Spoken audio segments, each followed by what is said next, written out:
No, he doesn't. I'm obviously English, you can tell by my accent.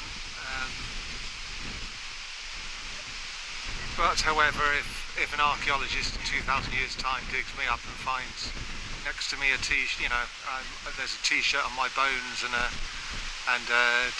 polyester hat on top of my head from an American baseball cap, they can easily make the assumption that I am.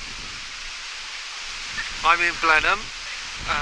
This is Blenheim Palace behind me, a stately home. I believe Winston Churchill was born here. But I haven't come here to see this. I thought this would make well, it's a nice walk anyway. It's one of the indicators that Britain isn't a fascist country, in the sense that you can be damn sure that in every single stately home, some so-and-so on the local council will put a public footpath through the middle of it, and that's what I've taken advantage of today. But I'm not really here to see Blenheim Palace. It's right next door to a museum that holds the bones of a man possibly called Ken Wallach, which is a Welsh name, but he was buried as an Anglo-Saxon. He was a prince of the Ewysse, probably.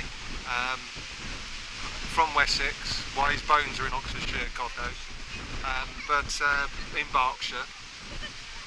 But what's interesting about him is that his bones show us, using modern techniques, that he spent a lot of time as a child in Cornwall at a time when Cornwall was basically Welsh. It was British and not Anglo-Saxon. So he was definitely buried in the way of the invader, with a long sword, a pattern welded sword between his legs, and a shield boss on him and various other pieces. But next to him also was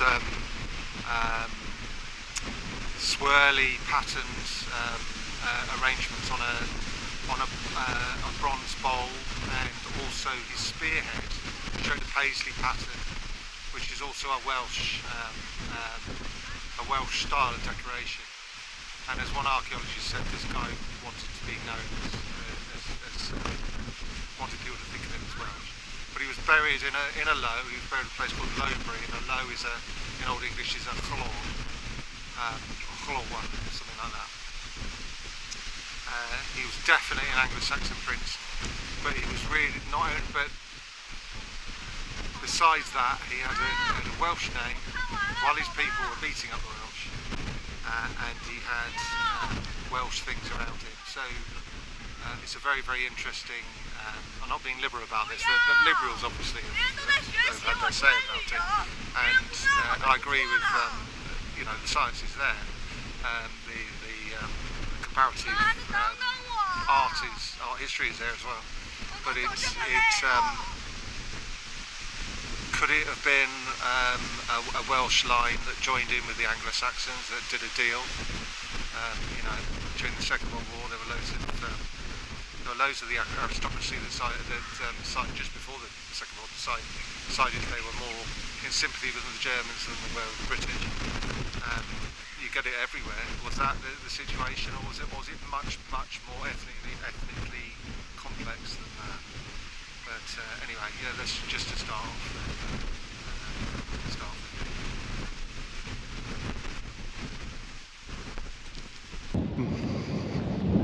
I just wanted to mention it wasn't just one body on Lowbury Hill. There was another one, which was there was a woman buried from around about the same period, right next to him, but obviously not in a royal tomb, but in basically a ditch that was excavated after a Roman temple fell down. So Lowbury is built like 10 yards away from the low of Lowbury is built 10 yards from a Roman temple on top of the hill,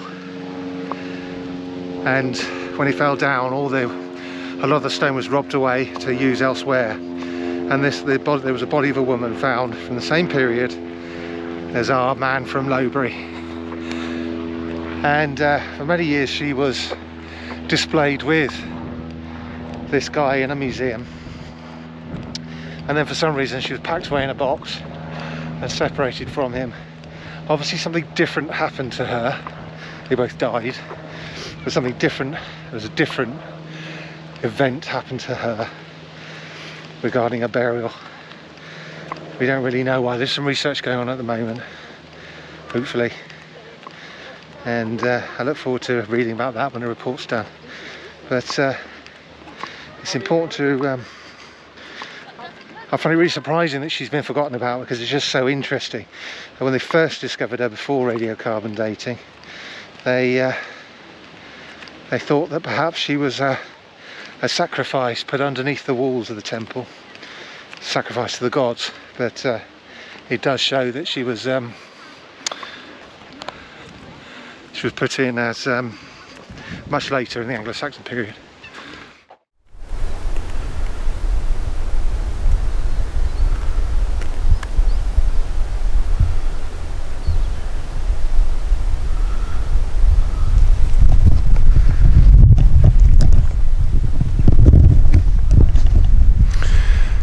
So that's I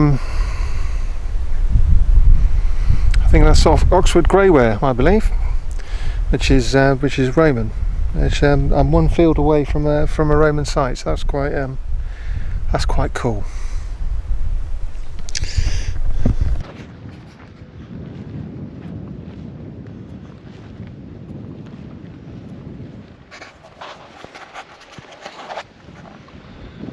I recommend to anybody coming down to North Leigh Roman Villa is to come down through the woods. There's two paths. There's one, there's the straight and the windy. Sorry, this is turning into a religious parable. But I came before. I just come down the straight track. You know, I'm sure I should get my reward in heaven. But this time I came down through the woods, which is also a footpath. Some quarries down there, God knows what period it is, but just coming out of that, the quarries in that wood, it also gives you a better understanding of the context, why they built this villa here. There's often a coombe with a Roman villa. They like putting it next to a coombe, and I felt last time I came here that it wasn't part of that pattern, but now I've seen a coombe in the woods, I think it's a lot more interesting. But coming out of the woods, found some Roman greyware, so just you know, in a molehill. So yeah, it was always good fun. I left it there for somebody else to get enthused over, but anyway, yes, that's exciting. Anyway, this is it coming up.